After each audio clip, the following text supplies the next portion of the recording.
Hello दोस्तों, नमस्कार। मैं शैलेंद्र कुमार आप सभी का स्वागत एवं अभिनंदन करता हूं आपके अपने चैनल एग्री नॉलेज प्लस पर। दोस्तों, जैसा कि मैंने आप लोगों से वादा किया था कि बहुत जल्द ही हम ICAR IARI टेक्नीशियन के अंतर्गत जो विभिन्न संस्थानों में भर्तियां आई हुई हैं T1 की, उससे रिलेटेड हम लोग क्या लगाएंगे, प्रैक्टिस सेट। आज उसी से रिलेटेड हम प्रथम प्रैक्टिस सेट लेकर आए हुए हैं, जिसके अंतर्गत हम कवर करेंगे उन सभी टॉपिक्स को जो कि उसके सिलेबस में दिए गए हैं, जिसमें मैथमेटिक्स, साइंस, सोशल साइंस और जनरल नॉलेज से रिलेटेड सभी प्रकार के क्वेश्चंस आप लोगों को इस प्रैक्टिस सेट में देखने को मिलेंगे। आइए दोस्तों, आज के सेशन की शुरुआत करते हैं मोटिवेशनल कोट्स के साथ। आज के मोटिवेशनल कोट्स के अंतर्गत है आज का विचार, वक्त से लड़कर जो नसीब बदल दे। वक्त से लड़कर जो नसीब बदल दे, इंसान वही है जो अपनी तकदीर बदल दे। कल क्या होगा, कल क्या होगा कभी मत सोचो, क्या पता कल वक्त खुद अपनी तस्वीर बदल दे। इसलिए दोस्तों, हमें किसी चीज़ को कल पे नहीं टालना है, बल्कि जो कुछ करना है वो सिर्फ आज आज ही करना है। ठीक है दोस्तों, इसलिए कोई चीज़ हमें कल पे नहीं टालनी चाहिए। कल क्या होगा किसी को क्या पता है। ठीक है, आइए दोस्तों, इसी के साथ देखते हैं फर्स्ट क्वेश्चन जो रहा आपकी स्क्रीन पर। रेबीज किसके द्वारा होता है, विषाणु, जीवाणु, प्रोटोजोआ या कवक जनित बीमारी है। आप लोग बताएंगे इसका राइट आंसर क्या होगा। जी हाँ दोस्तों, बिल्कुल सही। इसका राइट आंसर क्या होगा, विषाणु। ज़्यादातर हमारे दोस्त जो हैं इसका जवाब दे रहे हैं जीवाणु, लेकिन जीवाणु नहीं होगा, क्या होगा, विषाणु। ये वायरस जनित बीमारी होती है। आइए इसके बारे में हम लोग अभी विस्तार से बात करते हैं। क्या होगा, विषाणु यानी कि वायरस। ठीक है, अब वायरस जनित बीमारियां कौन कौन सी होती हैं, सबसे पहले हम वो बात कर लेते हैं। सबसे पहले हम रेबीज की बात करते हैं। रेबीज जो होता है, जो चौपाया जानवर होते हैं, जैसे कुत्ता है, बिल्ली है, बंदर है, ठीक है, इत्यादि के काटने से, और छछूंदर जो होता है, छछूंदर है, चूहा है, गिलहरी है, इत्यादि की काटने से भी क्या हो जाता है, रेबीज होने का खतरा बना रहता है। और ये रेबीज जो होता है कैसा होता है, वायरस जनित होता है। इसे कैसा होता है, वायरस जनित, वायरस जनित। ठीक है दोस्तों, दूसरी बात, किस वायरस से होता है, रेहेब्डो वायरस होता है, रेहेब्डो, रेहेब्डो वायरस। ठीक है, इससे क्या होता है, जो रेबीज हो जाता है जिस मनुष्य को, उसे मतलब क्या कहते हैं, हाइड्रोफोबिया, हाइड्रोफोबिया का शिकार हो जाता है। हाइड्रोफोबिया का मतलब होता है जल से डर लगना। क्या होता है, हाइड्रोफोबिया, यानी कि पानी से डर लगने लगता है उसको, और अंततः क्या हो जाती है, मनुष्य की मृत्यु हो जाती है। पानी से डर लगने लगता है। ठीक है, इसमें इस बीमारी में क्या होता है, पानी से डर लगने लगता है, जिसे कहते हैं हाइड्रोफोबिया। ये वायरस जनित बीमारी है। वायरस क्या नाम, रेहेब्डो वायरस। ठीक है दोस्तों, तो ये आप लोग जान गए होंगे इससे रिलेटेड महत्वपूर्ण चीज़ें, और ये अक्सर एग्जाम में पूछी गई हैं कि वायरस का क्या नाम, रेहेब्डो वायरस है। इससे क्या होता है, हाइड्रोफोबिया होती है। हाइड्रोफोबिया में क्या होता है, पानी से डर लगता है, और ये वायरस जनित बीमारी है। अब वायरस जनित हम बीमारियों की बात कर लेते हैं। इसके अंतर्गत और कौन कौन सी बीमारियां आती हैं जो कि वायरस से होती हैं, अक्सर एग्जाम में पूछी जाती हैं। तो वायरस जनित बीमारियां कौन कौन सी होती हैं, वायरस जनित बीमारी। तो महत्वपूर्ण बीमारियों की हम बात कर लेते हैं। वायरस जनित बीमारियां जो होती हैं, जैसे हेपेटाइटिस है, हेपेटाइटिस, ये भी वायरस जनित बीमारी होती है। मीजल्स, इबोला, हेपेटाइटिस है, मीजल्स है, इबोला है। ठीक है, और क्या होता है, पोलियो, निपाह वायरस, ठीक है, डेंगू, चिकनगुनिया, चिकनगुनिया, और कौन सी बीमारी होती है चिकनगुनिया के अलावा, जीका वायरस, जीका है, और रेबीज तो मैंने आप लोगों को बता ही दिया है। तो वायरस जनित कौन कौन सी बीमारियां होती है? हेपेटाइटिस है, मीजल्स है, इबोला है, पोलियो है, निपाह वायरस है, डेंगू है, चिकनगुनिया है, जीका वायरस और रेबीज। इसके अतिरिक्त चिकन पॉक्स भी वायरस जनित बीमारी होती है। तो ये चीज़ें आप लोग नोट डाउन कर सकते हैं। और इसके अलावा हम देखते हैं अब जीवाणु जनित बीमारियों के बारे में। जो जीवाणु जनित प्रमुख बीमारियां हैं, जीवाणु जनित बीमारियां, जीवाणु जनित जो प्रमुख बीमारियां हैं वो कौन कौन सी है, कोई बताएगा? प्लेग, प्लेग को ही किस नाम से जाना जाता है? काली मौत के नाम से जाना जाता है। ठीक है दोस्तों। डिप्थीरिया होता है, डिप्थीरिया, प्लेग है, डिप्थीरिया है, और इसके अलावा टीबी, टीबी होता है, यानी कि जिसे तपेदिक के नाम से भी जाना जाता है, और टिटनेस,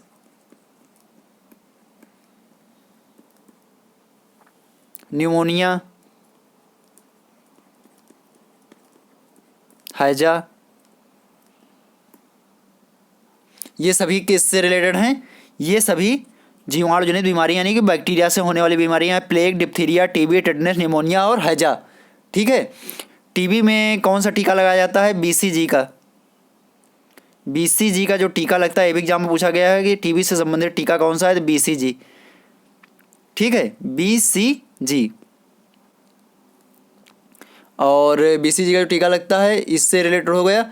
अब हम लोग देखते हैं नेक्स्ट, प्रोटोजोआ जनित बीमारियां। तो प्रोटोजोआ जनित बीमारियां हम लोगों को ऐसे बताए दे रहे हैं। प्रोटोजोआ से जनित जो बीमारियां होती हैं, जैसे पायरिया है, क्या होता है? पायरिया, काला ज्वर, पायरिया है, काला ज्वर है, पेचिश है। ठीक है। और निद्रा रोग, निद्रा रोग सीसी मच्छर के, सीसी मक्खी के काटने से होता है। सीसी मक्खी, सीसी मक्खी के काटने से होता है। और काला ज्वर जो है ये बालू मक्खी के काटने से, बालू मक्खी, बालू मक्खी के काटने से काला ज्वर होता है। सीसी मक्खी के काटने से निद्रा रोग होता है। ठीक है। पेचिश हो गया, पायरिया हो गया, ये सभी क्या है? प्रोटोजोआ जनित बीमारियां हैं। और फंगस जनित जो बीमारियां होती हैं, यानी कवक जनित जो होती हैं, उसी के अंतर्गत अभी जब कोविड काल चल रहा था तो कौन सा फंगस आया था? आप लोगों ने सुना होगा, ब्लैक फंगस। ये फंगस जनित बीमारी है, ब्लैक फंगस। इसके अलावा दाद, खाज, खुजली, ठीक है, ये सभी जो हैं, गंजापन, ये सभी कवक जनित बीमारियां हैं। ठीक है। ये अक्सर एग्जाम में पूछी जाती है दोस्तों, इसलिए मैंने सभी को बारी बारी से बता दिया है। अब हम देखते हैं नेक्स्ट क्वेश्चन। नेक्स्ट क्वेश्चन आपके स्क्रीन पर मैग्नेटाइट है।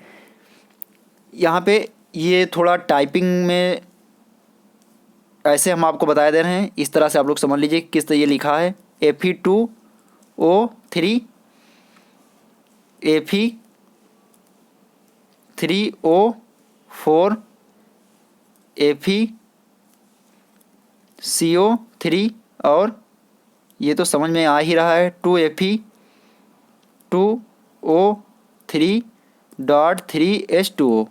अब यहाँ पे आप लोगों को स्पष्ट समझ पा रहे होंगे। तो आपको बताना है मैग्नेटाइट का इसमें फार्मूला कौन सा है। वैसे सबसे पहले बात कर लेते हैं, मैग्नेटाइट अयस्क किसका है? ये लोहे का अयस्क है। किसका अयस्क है? लोहे का अयस्क है मैग्नेटाइट, लोहे का अयस्क है। ठीक है, लोहे का। तो आप लोग बताइए इसका राइट आंसर क्या होगा। जी हाँ दोस्तों, जो लोग इसका जवाब दे रहे हैं Fe3O4 वो बिल्कुल सही है।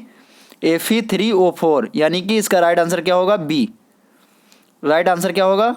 बी होगा, Fe3O4। इसी को मैग्नेटाइट कहा जाता है। Fe3O4 magnetite. ठीक है। Fe2CO3 की बात करें, सॉरी Fe2O, एक मिनट, CO3, Fe2C, ये है Fe2, ये FeCO3 जो है ये कौन सा एस्क होता है लोहे का, कोई बताएगा? Siderite.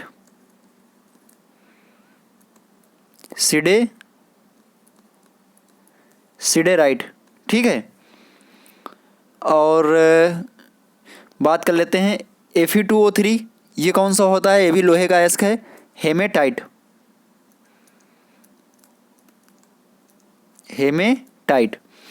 Fe2O3 haematite, Fe3O4 magnetite, FeCO3 siderite. ठीक है।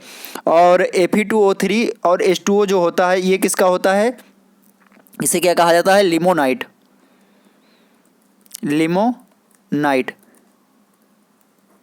क्या होता है, Fe2O3 डॉट H2O। ठीक है। तो आप लोग ये याद रखेंगे, Fe2O3 को हेमेटाइट कहा जाता है, Fe3O4 को मैग्नेटाइट कहा जाता है, और FeCO3 को सिडेराइट, और Fe2O3 डॉट H2O को लिमोनाइट कहा जाता है। तो काफ़ी इंपॉर्टेंट है, कई बार एग्जाम में पूछा गया है, इसलिए आप लोग इसे याद रखेंगे, इसके पूछे जाने की प्रबल संभावना है। आइए दोस्तों इसी के साथ आगे बढ़ते हैं और नेक्स्ट क्वेश्चन हम लोग देखते हैं।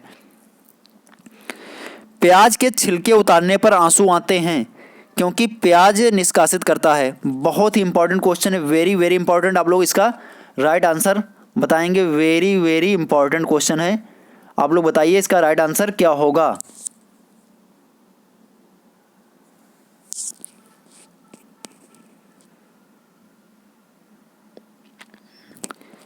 सल्फोनिक अम्ल, सल्फेनिक अम्ल, अमीनो अम्ल, कार्बोनिक अम्ल। आप लोग बताएंगे इसका राइट आंसर क्या होगा।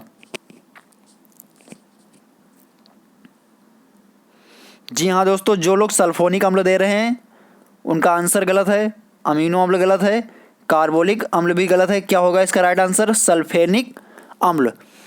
कैसे, जो सल्फेनिक अम्ल होता है ये इसका होगा प्याज, मतलब जो प्याज के छिलके उतारने पर जो आंसू आते हैं वो किसके कारण आते हैं, सल्फेनिक अम्ल के कारण आते हैं। आइए हम आप लोगों को बताते हैं क्या होता है सल्फेनिक अम्ल, कैसे ये वर्क करता है। प्याज में क्या क्या होता है, प्याज में जो होता है एक होता है amino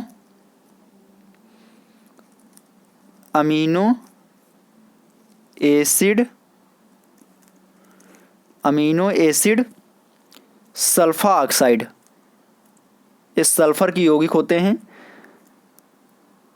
sulpha oxide, amino acid sulpha oxide और सल्फेनिक अम्ल। सल्फेनिक अम्ल यानी सल्फेनिक एसिड जो होते हैं ये मिलकर क्या बना लेते हैं,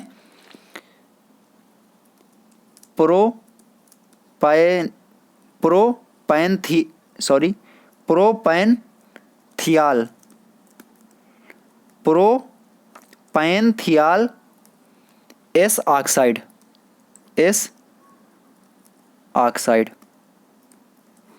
ठीक है।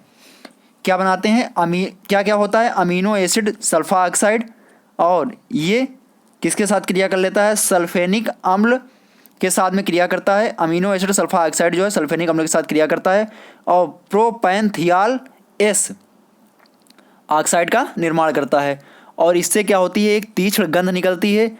ठीक है, एक तीक्ष्ण गंध निकलती है, और वो जो होती है हमारे आँखों का जल होता है उसके साथ क्रिया करके क्या बना लेती है, सल्फेनिक अम्ल। ठीक है। ये जो सल्फेनिक अम्ल बनता है, अमीनो एसिड सल्फा ऑक्साइड और सल्फेनिक अम्ल के कारण क्या बनता है, प्रोपैनथियाल एस ऑक्साइड का निर्माण होता है, और इससे एक गंध निकलती है, और उसी गंध के कारण हमारी आँखों से जो होते हैं तीक्ष्ण जो इसमें निकलती है, गंध निकलती है, उसी के कारण क्या होता है, हमारी आँखों से आंसू आते हैं। तो इम्पॉर्टेंट है, काफ़ी ध्यान रखेंगे आप लोग। क्या क्या मिलता है इसमें, अमीनो एसिड सल्फा ऑक्साइड ये सल्फर यौगिक होते हैं प्लस सल्फेनिक अम्ल मिलकर प्रोपैनथियाल एम ऑक्साइड का निर्माण करते हैं और इसी से एक गंध निकलती है। उसी के कारण उसी के द्वारा हमारी आंखों से क्या निकलते हैं, आंसू निकलते हैं। आइए दोस्तों, तो सल्फोनिक अम्ल आप लोग मत लगा देना, क्योंकि इसका राइट आंसर क्या होगा, सल्फेनिक अम्ल। और ये जो क्वेश्चन है दोस्तों आप लोग बता दे रहे हैं, ये क्वेश्चन जो हैं ये एनसीईआरटी से लिए गए हैं, 9th और 10th के एनसीईआरटी से, ठीक है। और जो आपका सिलेबस है उसी के अकॉर्डिंग ये क्वेश्चन सिलेक्ट किए गए हैं। तो कोई भी क्वेश्चन जो है वो बेकार का क्वेश्चन नहीं है, इसलिए दोस्तों ये ध्यान रखना कि हर एक क्वेश्चन जो होगा इसमें हम जो करवाएंगे आप लोगों को बिल्कुल सिलेक्टेड क्वेश्चन करवाएंगे, ठीक है दोस्तों। तो आइए देखते हैं नेक्स्ट क्वेश्चन। भोजन के किस अवयव का सकल कैलोरीफिक मान जो होता है सर्वाधिक होता है, यानी कि सबसे अधिक कैलोरी जो होती है वो किससे प्राप्त होती है, विटामिन से, वसा से, प्रोटीन से, कार्बोहाइड्रेट से। आप लोग बताएंगे इसका राइट आंसर क्या होगा। जी हाँ दोस्तों, बिल्कुल सही, इसका राइट आंसर होगा वसा। क्या होगा, सबसे अधिक जो कैलोरी होती है किससे प्राप्त होती है, वसा से प्राप्त होती है, यानी कि लिपिड से, ठीक है। वसा को और क्या कहा जाता है, लिपिड या वसा, ठीक है। 1 ग्राम वसा से कितने किलो कैलोरी ऊर्जा प्राप्त होती है, आप लोग बताएंगे। Something 8.2 kilo calorie, 8.2 kilo calorie ऊर्जा जो प्राप्त होती है किससे प्राप्त होती है, 8.2 किलो कैलोरी ऊर्जा प्राप्त होती है वसा से, ठीक है दोस्तों। और वहीं पे बात कर लें प्रोटीन और कार्बोहाइड्रेट से। प्रोटीन व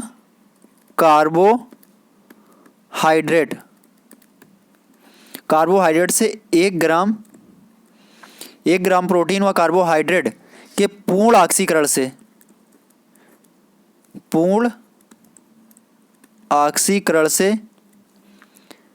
4 किलो कैलोरी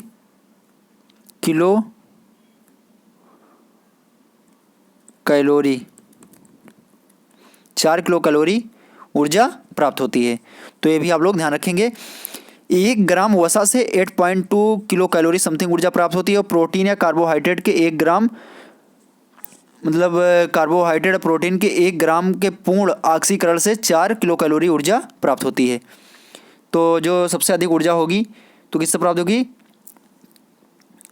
वसा से, ठीक है दोस्तों। और विटामिन से होती है, विटामिन से हमें कोई ऊर्जा प्राप्त नहीं होती है। विटामिन से हमें कोई ऊर्जा प्राप्त नहीं होती है, ये जो हमारे शरीर में मेटाबॉलिज्म क्रियाएं होती हैं, मेटाबॉलिक क्रियाएं हमारे शरीर की मेटाबॉलिक क्रियाओं में ये अपना योगदान करते हैं, मेटाबॉलिक क्रियाओं में अपना योगदान करते हैं कौन, विटामिन। और विभिन्न रोगों से हमारी रक्षा करते हैं, हमारे शरीर को विभिन्न रोगों से बचाते हैं, विभिन्न रोगों से बचाते हैं, ठीक है। विटामिन जो होते हैं, विटामिन से हमें कोई एनर्जी प्राप्त नहीं होती, बल्कि ये क्या करते हैं, शरीर के जो मेटाबॉलिक प्रोसेस चलता है, ठीक है, उसमें ये अपना अहम रोल प्ले करते हैं। और साथ ही साथ ये हमारे शरीर को विभिन्न रोगों से बचाने में भी महत्वपूर्ण भूमिका निभाते हैं। आइए दोस्तों आगे बढ़ते हैं और हम लोग नेक्स्ट क्वेश्चन देखते हैं। निम्नलिखित में से सबसे अधिक ऋण विद्युत तत्व कौन सा है, सोडियम, ब्रोमीन, फ्लोरीन, ऑक्सीजन। आप लोग बताएंगे इसका राइट आंसर क्या होगा। जी हाँ दोस्तों, बिल्कुल सही, इसका राइट आंसर क्या होगा, फ्लोरीन, यानी कि इसका जो आंसर होगा सी बिल्कुल राइट है, फ्लोरीन, ठीक है। फ्लोरीन जो होगा इसका बिल्कुल राइट आंसर है। और इसके इस श्रेणी के और तत्व कौन से हैं, फ्लोरीन, क्लोरीन, ब्रोमीन, आयोडीन, ये सब इसी श्रेणी के तत्व हैं। ठीक है, इसमें से सबसे जो क्रियाशील होता है यानी अभिक्रियाशील होता है कौन होता है? सबसे अधिक अभिक्रियाशील, सबसे अधिक अभिक्रियाशील जो होता है, अभिक्रियाशील तत्व जो है इसमें कौन सा है? फ्लोरीन। फ्लोरीन, ठीक है। ये जो होता है, ये जो निष्क्रिय गैसें होती हैं उनके साथ भी, जैसे जिनॉन है, क्रिप्टॉन है, इन गैसों के साथ भी ये क्रिया कर लेता है। ठीक है, इतना सक्रिय तत्व होता है। तो अगर ये भी क्वेश्चन पूछा जाए कि सबसे सक्रिय तत्व कौन सा होगा, तो आप लोग क्या बताएंगे? फ्लोरीन। फ्लोरीन जो होता है अक्रिय गैसों के साथ भी क्रिया कर लेता है। ठीक है दोस्तों, तो आइए इसी के साथ आगे बढ़ते हैं। इसका राइट आंसर हो जाएगा फ्लोरीन। आइए इसी के साथ आगे बढ़ते हैं और नेक्स्ट क्वेश्चन हम लोग देखते हैं। इनमें से कौन सा पक्षी, सॉरी यहाँ पे पक्षी छूट गया है, इनमें से कौन सा पक्षी जो है उड़ सकता है? ठीक है, हॉर्नबिल, ऑस्ट्रिच, एमू, पेंगुइन। आप लोग बताएंगे इसका राइट आंसर क्या होगा? जी हाँ दोस्तों, बिल्कुल सही। इसका राइट आंसर होगा ए। क्या होगा? ए इसका राइट आंसर होगा, क्योंकि ये एक छोटा पक्षी होता है। हॉर्नबिल जो होता है ये एक छोटा पक्षी होता है और इसकी चोंच जो होती है काफ़ी लंबी होती है, और इसकी चोंच जो होती है काफ़ी लंबी होती है, काफ़ी लंबी होती है। ठीक है, इसके अलावा ऑस्ट्रिच यानी कि शुतुरमुर्ग, जो ऑस्ट्रिच दिया गया है यानी कि शुतुरमुर्ग जो होता है काफ़ी बड़ा पक्षी होता है, ये उड़ नहीं सकता है। ठीक है, एमू जो है, एमू भी एक बड़ा पक्षी होता है, ये भी उड़ नहीं सकता है। एमू बड़ा पक्षी होता है, ये भी उड़ नहीं सकता है। ठीक है, पेंगुइन की बात करें तो पेंगुइन जो होता है, पेंगुइन ये ज़मीन पर चल सकता है, ज़मीन पर चल सकता है और पानी में तैर सकता है। ठीक है, पानी में तैर सकता है। तो ये सभी इंपॉर्टेंट आप लोग ध्यान रखें। हॉर्नबिल पक्षी जो है, यही इसमें से इन पक्षियों में हॉर्नबिल, ऑस्ट्रिच, एमू, पेंगुइन में हॉर्नबिल जो है पक्षी है, ये छोटा पक्षी होता है, इसकी चोंच काफ़ी लंबी होती है, ये उड़ सकता है। और दोस्तों बात करें ऑस्ट्रिच की तो काफ़ी बड़ा पक्षी होता है, ये भी नहीं उड़ सकता है। एमू भी नहीं उड़ सकता है। पेंगुइन जो होता है ये ज़मीन पर चल सकता है और पानी में तैर सकता है। आइए इसी के साथ आगे बढ़ते हैं और नेक्स्ट क्वेश्चन हम लोग देखते हैं। नेक्स्ट क्वेश्चन आपकी स्क्रीन पर, मैथ का पहला क्वेश्चन। x का मान क्या होगा जिसके व्यंजक 8x + 12 और 14x - 6 बराबर हो जाएं? आप लोग बताएंगे इसका राइट आंसर क्या होगा। इसके लिए आप लोगों को 15 सेकंड का टाइम दिया जा रहा है। आप लोग इसे 15 से 20 सेकंड का टाइम आप लोगों को मिलेगा, इसे सॉल्व करके बताइए। और हम यहाँ पे भी सॉल्व कर रहे हैं, इसे देखिए। 8x + 12 दिया है, दोनों व्यंजक बराबर कर दिए हैं, यानी कि 14x + 6 दोनों को हमने इक्वल कर दिया। अब x वाले जो पद हैं वो एक साइड में कर लेते हैं, यानी कि ये हो जाएगा 12 - 6 = 14x - 8x। ठीक है, 12 में से 6 निकल जाएगा, कितना बचेगा? 6 = 14 में से 8 निकल जाएगा, कितना बचेगा? 6x। ठीक है, 6 से 6 कैंसिल हो जाएगा, x की वैल्यू कितनी आ जाएगी? 1। यानी कि इसका राइट दोस्तों आंसर क्या होगा? 1। ठीक है, तो आइए आगे बढ़ते हैं और हम लोग नेक्स्ट क्वेश्चंस देखते हैं।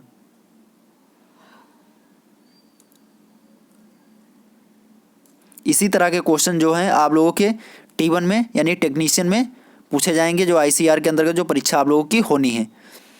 24 भुजाओं वाले एक नियमित बहुभुज के आंतरिक कोण का माप क्या होगा? 124 डिग्री, 165 डिग्री, 156 डिग्री, 155 डिग्री। आप लोग बताएंगे इसका राइट आंसर क्या होगा। वैसे बहुभुज होता क्या है? मतलब 3 या 3 से अधिक भुजाओं से घिरी हुई बंद आकृति जो होती है वो क्या कहलाती है? बहुभुज कहलाती है। ये कोई भी हो सकता है। त्रिभुज भी एक बहुभुज होता है, ठीक है।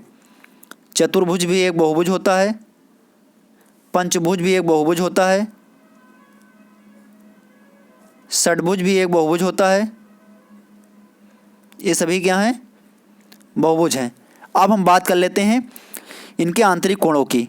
त्रिभुज के तीनों आंतरिक कोणों का योगफल कितना होता है?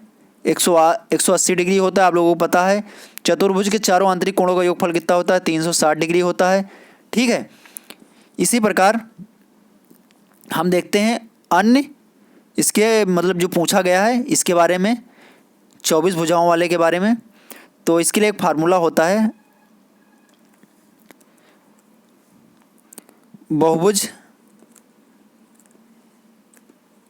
बहुभुज का प्रत्येक आंतरिक कोण,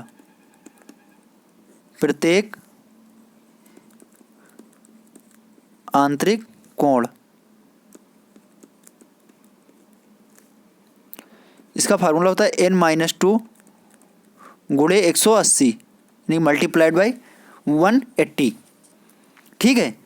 तो बाई n, अगर n बाई में नहीं करते हैं तो इसका आंतरिक कोणों का टोटल यहाँ पे हम योग निकाल पाएंगे। जब n से डिवाइड करेंगे तो प्रत्येक कोण यहाँ पे निकल आएगा, ठीक है। अगर हम n-2 करते हैं, n-2 गुणे 180, तो ये क्या हो जाएगा? बहुभुज के कुल कोणों का योग हो जाएगा। बहुभुज के आंतरिक कोणों का योग, बहुभुज के आंतरिक कोणों का योग, ठीक है। अभी हम बताएंगे इसका प्रयोग कैसे किया जाएगा। तो n-2, n की जगह पर कितना हो जाएगा? 24 भुजाएं यानी कि 24 हो जाएगा, -2 मल्टीप्लाइड बाई 180 और बाई 24 यानी कि भुजाओं की संख्या 24 है। तो 24 - 2 कितना हो जाएगा? 22 मल्टीप्लाइड बाई 180 बाई 24। अब इसे हम डिवाइड कर लेते हैं, तो ये हो जाएगा 2 से डिवाइड कर लीजिए, 2 1 जा 2, 2 2 जा 4। ये कितनी बार डिवाइड हो जाएगा? 12 1 जा 12 यानी कि यहाँ 6 बचा, 12 5 जा 180, ये कट जाएगा यानी कि 12 1 जा 12 हो जाएगा, 6 बचेगा यहाँ पे, ये 60 हो जाएगा, 12 5 जा 60, तो ये कट गया। आंसर इसका कितना आएगा? 15 का मल्टीप्लाई करेंगे 11 से, तो 15 1 जा 15 का हो जाएगा 5, 15 1 जा 15 और कैरी कितना आया था? 16 यानी कि 1 कैरी आया था। 15 का मल्टीप्लाई करेंगे, 15 1 जा 15 का 5, 1 कैरी आया, 15 1 जा 15 और एक कैरी 165 यानी कि प्रत्येक आंतरिक कोण जो आएगा इसका कितना आएगा? 165 डिग्री। 165 डिग्री जो होगा 24 भुजाओं वाले एक नियमित बहुभुज के प्रत्येक आंतरिक कोण जो कितना होगा? 165 डिग्री। अब हम आप लोगों को बताते हैं कैसे ये किया जाता है। देखो, अभी मैंने बताया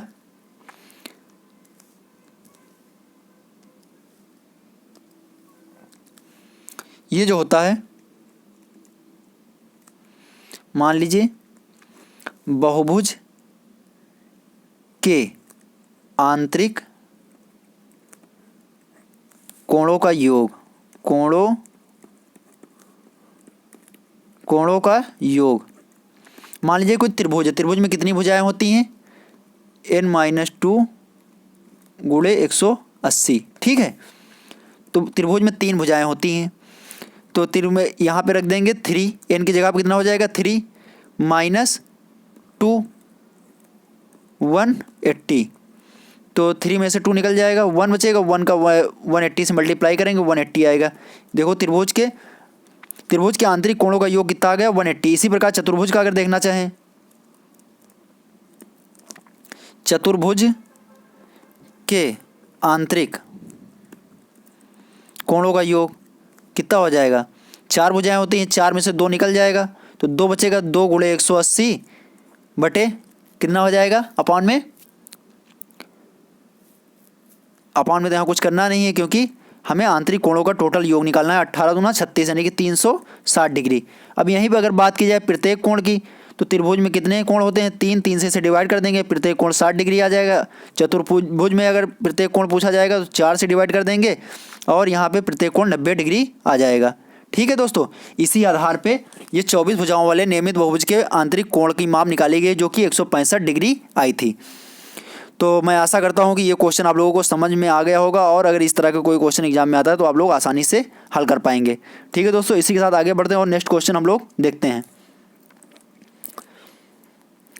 ये क्वेश्चन आपकी स्क्रीन पर, एक आयत की परिधि और चौड़ाई क्रमशः 49 सेंटीमीटर है और 7 सेंटीमीटर, इसकी लंबाई ज्ञात कीजिए। सबसे पहले आयत की हम बात करते हैं। आयत होता क्या है? आयत एक ऐसी आकृति होती है जिसके आमने सामने की भुजाएं बराबर होती हैं और प्रत्येक कोण जो होता है 90 डिग्री होता है। कितना होता है? प्रत्येक कोण इसका 90 डिग्री होता है। ठीक है, ये हो गया चतुर्भुज। आयत के आमने सामने की जो भुजाएं होती हैं बराबर होती हैं, प्रत्येक कोण 90 डिग्री होता है। आइए हम बात कर लेते हैं अब आयत की परिधि की। तो आयत की जो परिधि होती है, मान लीजिए ये इसकी लंबाई हो गई और ये हो गई चौड़ाई। ठीक है, तो इधर भी चौड़ाई हो जाएगी और ये लंबाई हो जाएगी। ठीक है, तो जो परिधि होती है आयत की परिधि क्या होती है? इसका जो परिमाप होता है वही इसकी परिधि कहलाती है। तो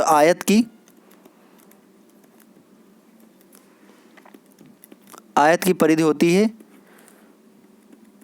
2 गुणे लंबाई प्लस चौड़ाई, क्योंकि 2 लंबाइयाँ हैं तो 2 गुणे लंबाई हो जाएगा, 2 गुणे चौड़ाई हो जाएगा, 2 कॉमन ले लेंगे तो इसका परिधि क्या हो जाएगी? 2 मल्टीप्लाइड बाई लंबाई प्लस चौड़ाई। ठीक है दोस्तों, तो यहाँ पे दिया क्या गया है अब हम समझते हैं, इसी से निकल आएगा। आयत की परिधि दी गई है 49 सेंटीमीटर और ये हम ऐसे रहने देते हैं। अब देखते हैं और क्या दिया गया है। 49 2, ठीक है, लंबाई कितनी दी गई थी? चौड़ाई दी गई 7, लंबाई हमें फाइंड करनी है। चौड़ाई कितनी दी गई है? 7। ठीक, तो अब देखते हैं 49 इज इक्वल टू 2 गुणे लंबाई हो जाएगा प्लस 7 दूना 14 प्लस 14 को एक साइड में लाएंगे तो 49 में से 14 अगर निकल जाएगा तो कितना बचेगा? 9 में से 4 गया 5 और 4 में से 1 गया 3, यानी कि 35 और 2 मल्टीप्लाई वाला कहाँ जाएगा? अपान में जाएगा, यानी कि लेंथ कितनी आएगी? 17.5, यानी कि लेंथ जो निकल के आएगी कितनी आएगी? 17.5 सेंटीमीटर, यानी कि राइट आंसर क्या होगा? सी। ठीक है दोस्तों, तो मैं उम्मीद करता हूँ कि ये क्वेश्चन भी आप लोगों को समझ में आ गया होगा। क्या क्या इसमें दिया गया था? इसकी परिधि दी गई थी। ठीक है, क्या दिया गया था? परिधि क्या होती है? आयत का परिमाप होता है और इसकी हमें चौड़ाई पता थी, जो कि मैंने फार्मूले में रख दी और वहाँ से हमने लंबाई फाइंड कर ली। आइए दोस्तों, इसी के साथ आगे बढ़ते हैं और हम लोग नेक्स्ट क्वेश्चन देखते हैं। नेक्स्ट क्वेश्चन, एक समबाहु त्रिभुज की परिधि 18 सेंटीमीटर है और इसका क्षेत्रफल ज्ञात करें। ठीक है, एक समबाहु त्रिभुज है। सबसे पहले हम बात करते हैं समबाहु त्रिभुज की। समबाहु त्रिभुज एक ऐसा त्रिभुज होता है जिसकी तीनों भुजाएं होती हैं जो बराबर होती हैं। ठीक है, समबाहु त्रिभुज में क्या होता है? ये एक ऐसा त्रिभुज होता है जिसकी तीनों भुजाएं बराबर होती हैं।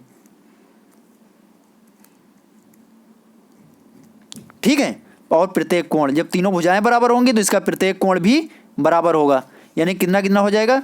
टोटल होता है 180, तो प्रत्येक कोण कितना हो जाएगा? 60 60 60 डिग्री। ठीक है, ये तीनों कोण इसके हो गए। तो समबाहु त्रिभुज आप लोग समझ गए होंगे। समबाहु त्रिभुज क्या होता है? ऐसा त्रिभुज जिसकी तीनों भुजाएं बराबर होती है और प्रत्येक कोण भी इसका बराबर होता है। परिधि की बात की गई है, तो तो जब इसकी तीनों साइड बराबर है, यानी कि मान लीजिए एक साइड ए है तो दूसरी भी ए होगी, तीसरी भी ए होगी, तो कितना हो जाएगा समबाहु। तो यहाँ से हम लोग परिधि का मतलब होता है उसका परिमाप। समबाहु त्रिभुज की परिधि, इस प्रकार हम लिख सकते हैं 3 गुणे भुजा, लिख सकते हैं ना जी। यानी कि 3 मल्टीप्लाइड बाई ए, यानी टोटल कितना हो जाएगा 3a। ठीक है।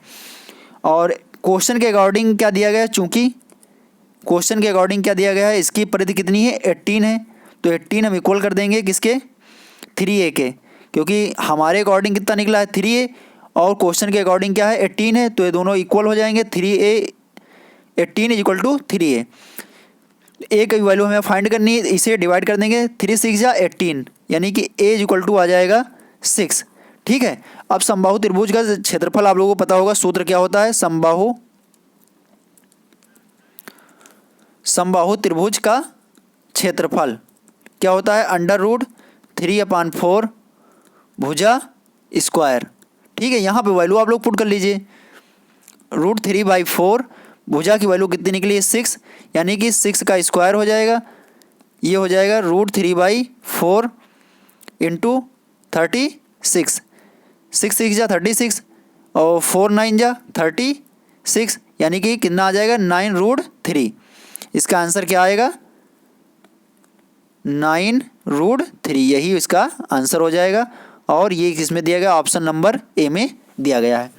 9√3 वर्ग सेंटीमीटर जो होगा वो समबाहु त्रिभुज का क्षेत्रफल होगा। ठीक है दोस्तों, समझ में आ गया ना। ये बहुत ही अच्छा क्वेश्चन था और कई बार ये भी एग्जाम में पूछा गया है। ठीक है दोस्तों, आइए देखते हैं हम लोग अब नेक्स्ट क्वेश्चन। अगर समझ में नहीं हो तो एक बार और देख लीजिए।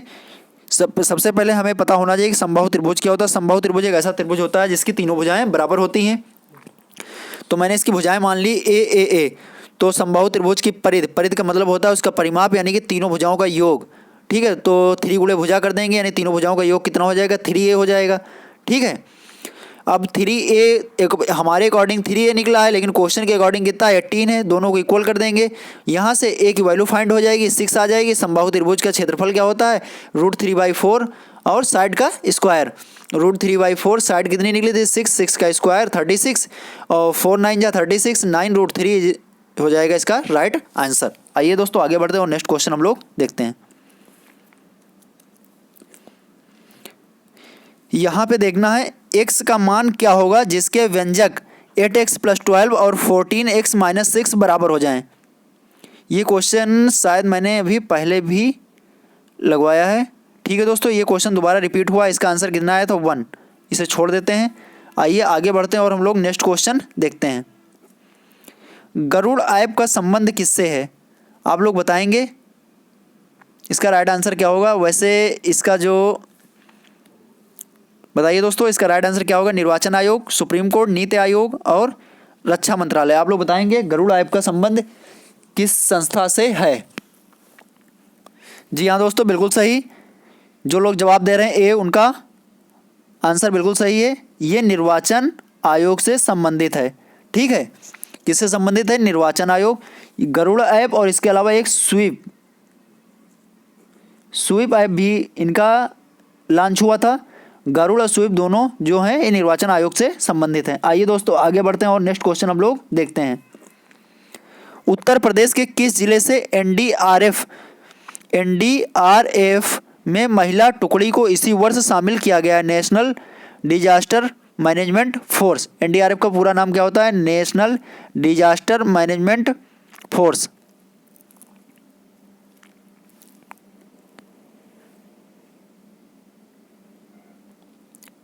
बताइए दोस्तों, रामपुर, हापुड़, बलरामपुर, हरदोई। बताइए इसका राइट आंसर क्या होगा।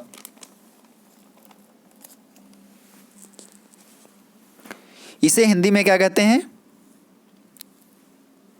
सबसे पहले हम जान लेते हैं हिंदी में इसे क्या कहा जाता है। राष्ट्रीय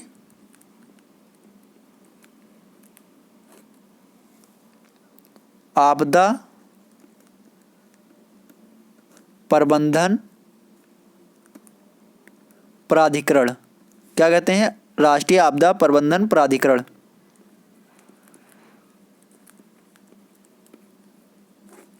ये तो आपके सिलेबस में पूरा टॉपिक ही दिया गया है, राष्ट्रीय आपदा प्रबंधन प्राधिकरण। ठीक है, राष्ट्रीय आपदा प्रबंधन, ये तो टॉपिक आप लोगों के सिलेबस में पूरा दिया गया है। ठीक है, तो इससे महत्वपूर्ण चीज़ें हम लोग यहाँ पे देख लेते हैं। पहले दोस्तों हम बता देते हैं इसका आंसर क्या होगा। हापुड़।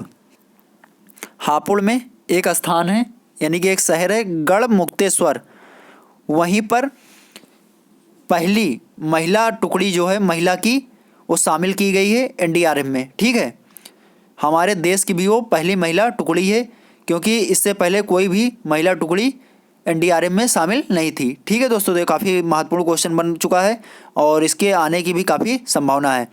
तो आप लोग याद रखें, गढ़मुक्तेश्वर हापुड़ से एनडीआरएफ में पहली महिला टुकड़ी उत्तर प्रदेश में शामिल की गई है। ठीक है, अब हम बात कर लेते हैं राष्ट्रीय आपदा प्रबंधन प्राधिकरण की।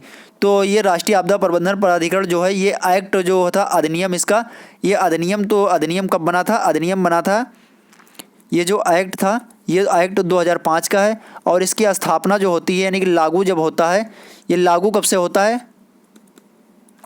ये लागू होता है 27 सितंबर 2006 से। ये एक्ट 2005 का है, लागू 27 सितंबर 2006 को होता है। और 27 सितंबर 2021 में, 27 सितंबर 2021 में कौन सा इसका स्थापना दिवस मनाया गया था? 17वां स्थापना दिवस भी इसका मनाया जा चुका है। और अब हम बात कर लेते हैं इसका जो राष्ट्रीय प्रबंधन प्राधिकरण होता है, आपदा प्रबंधन प्राधिकरण, इसका अध्यक्ष कौन होता है? भारत का प्रधानमंत्री होता है। इसका अध्यक्ष जो होता है भारत का प्रधानमंत्री होता है, भारत का प्रधानमंत्री। ठीक है, ये चीज़ भी आप लोग ध्यान रखेंगे। और ये किस मंत्रालय के अंतर्गत आता है? राष्ट्रीय आपदा प्रबंधन प्राधिकरण ये गृह मंत्रालय के अंतर्गत कार्य करता है। किसके अंतर्गत? गृह मंत्रालय। ठीक है, ये गृह मंत्रालय के अंतर्गत राष्ट्रीय आपदा प्रबंधन प्राधिकरण कार्य करता है, ये भी आप लोग ध्यान रखेंगे। तो इससे रिलेटेड मैंने लगभग में सभी चीज़ें बता दी गई। और 2021 में इसकी जो थीम थी वो भी नोट कर लीजिए, थीम भी इम्पोर्टेंट है। 2021 की थीम क्या थी? इसकी थीम हिमालय क्षेत्र में, नोट कर लीजिए, हिमालय क्षेत्र में आपदा की घटनाओं का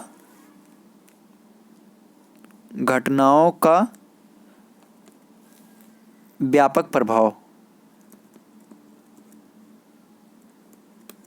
हिमालय क्षेत्र में आपदा की घटनाओं का व्यापक प्रभाव, जो इसकी थीम थी 2021 की। ठीक है दोस्तों, तो इससे रिलेटेड मैंने लगभग में सभी चीज़ आप लोगों को बता दी।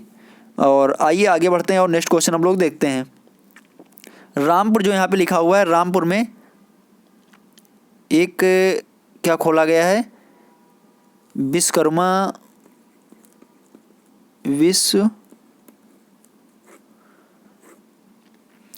यहाँ पे एक विश्वकर्मा के नाम से कोई चालू किया गया है, अभी हम लोग बता रहे हैं विश्वकर्मा। ठीक है, इसके बारे में आप लोगों को हम बाद में बता देंगे। आइए आगे बढ़ते हैं और नेक्स्ट क्वेश्चन हम लोग यहाँ से देखते हैं। इनमें से कौन सा ऐसा देश है जिसमें अभी तक तानाशाही या सैनिक शासन नहीं आया है? पाकिस्तान, जिम्बाब्वे, मैक्सिको या उपरोक्त में से कोई नहीं। आप लोग बताएंगे इसका राइट आंसर क्या होगा?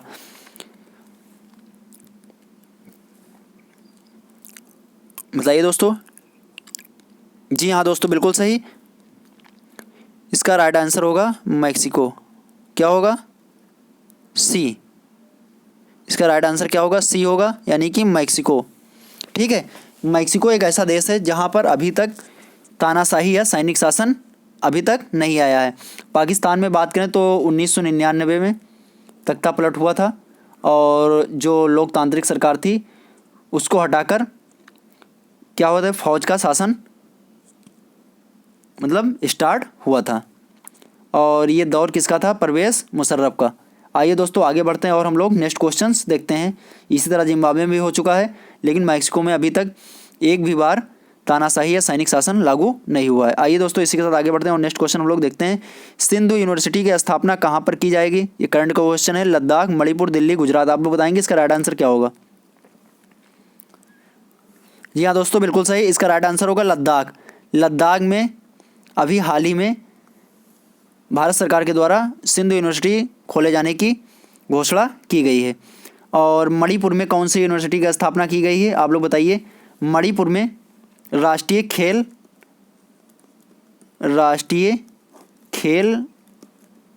विश्वविद्यालय, ठीक है, राष्ट्रीय खेल विश्वविद्यालय। दिल्ली में खेल विश्वविद्यालय की स्थापना की जा रही है। राष्ट्रीय खेल मणिपुर होगा और खेल विश्वविद्यालय जो होगा कहाँ होगा, दिल्ली में। और इसी की पहली महिला जो कुलपति बनाई गई हैं कर्णम मल्लेश्वरी। इसी की पहली महिला कुलपति जो है, पहली महिला कुलपति जो बनाई गई हैं वो कौन है, कर्णम मल्लेश्वरी। ये भी इंपॉर्टेंट है, आप लोग ध्यान रखेंगे।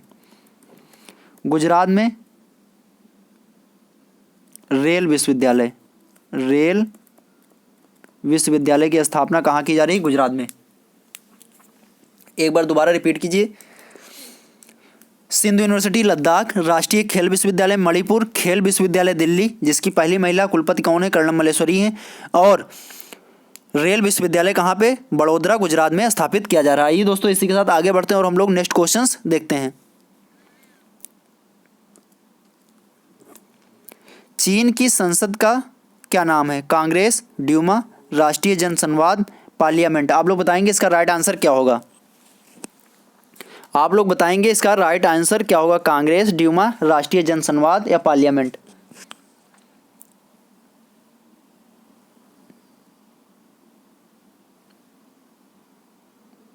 बताइए।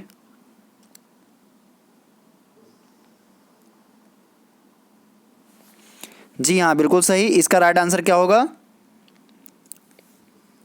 राष्ट्रीय जन संवाद, यानी कि इसका ऑप्शन कौन सा सही होगा, सी, ठीक है। राष्ट्रीय जन संवाद कहा जाता है चीन की संसद को। कांग्रेस कहाँ की संसद है,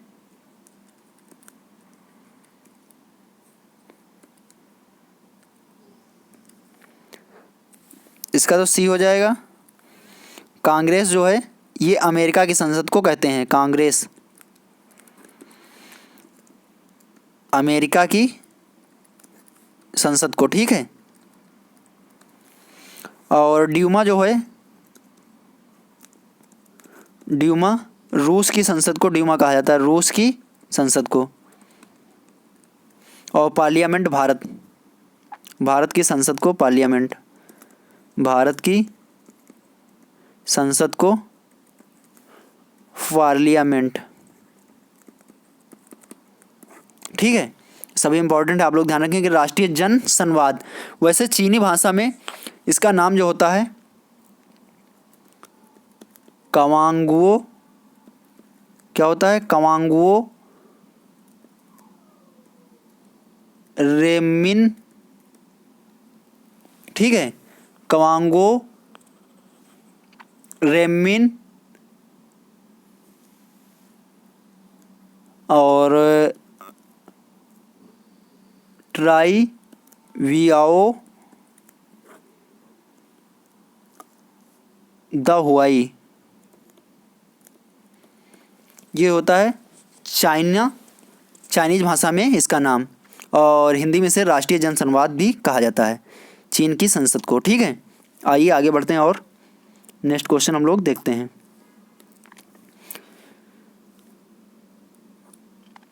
साइंस एवं टेक्नोलॉजी मंत्री जो हैं वर्तमान समय में कौन है, जितेंद्र सिंह, मनसुख मंडाविया, धर्मेंद्र प्रधान, अश्विनी वैष्णव। आप लोग बताएंगे इसका राइट आंसर क्या होगा।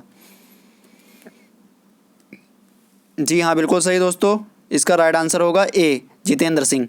मनसुख मंडाविया ये वर्तमान में क्या हैं, स्वास्थ्य मंत्री, केंद्रीय स्वास्थ्य मंत्री कौन है वर्तमान में, मनसुख मंडाविया हैं। केंद्रीय शिक्षा मंत्री कौन है, केंद्रीय शिक्षा मंत्री अश्विनी वैष्णव क्या है, केंद्रीय रेल मंत्री, ठीक है। सभी याद रखेंगे। साइंस एवं टेक्नोलॉजी मिनिस्टर कौन है, जितेंद्र सिंह है। केंद्रीय स्वास्थ्य मंत्री कौन है, मनसुख मंडाविया। शिक्षा मंत्री धर्मेंद्र प्रधान और अश्विनी वैष्णव जो हैं वो रेल मंत्री हैं। आइए इसी के साथ आगे बढ़ते हैं और हम लोग नेक्स्ट क्वेश्चंस देखते हैं। विश्व के अधिकतर देशों में कौन सी शासन व्यवस्था कायम है? राजतंत्र, लोकतंत्र, कबीलाई या उपरोक्त में से कोई नहीं। आप लोग बताएंगे इसका राइट आंसर क्या होगा। जी हाँ दोस्तों, बिल्कुल सही, इसका राइट आंसर होगा लोकतंत्र। कौन सा शासन है? लोकतंत्र। विश्व के अधिकतर देशों में लोकतंत्र है। और राजतंत्र क्या होता है? राजतंत्र में होता है जहाँ पे राजा का मतलब राजा का जो शासन होता है उसे राजतंत्र कहा जाता है। अभी तक के नेपाल में जो था वो राजा के शासन था, लेकिन अब वहाँ पे क्या हो चुका है? लोकतंत्र हो चुका है। ठीक है दोस्तों। और एक इसमें वाक्य आता है, जनता के लिए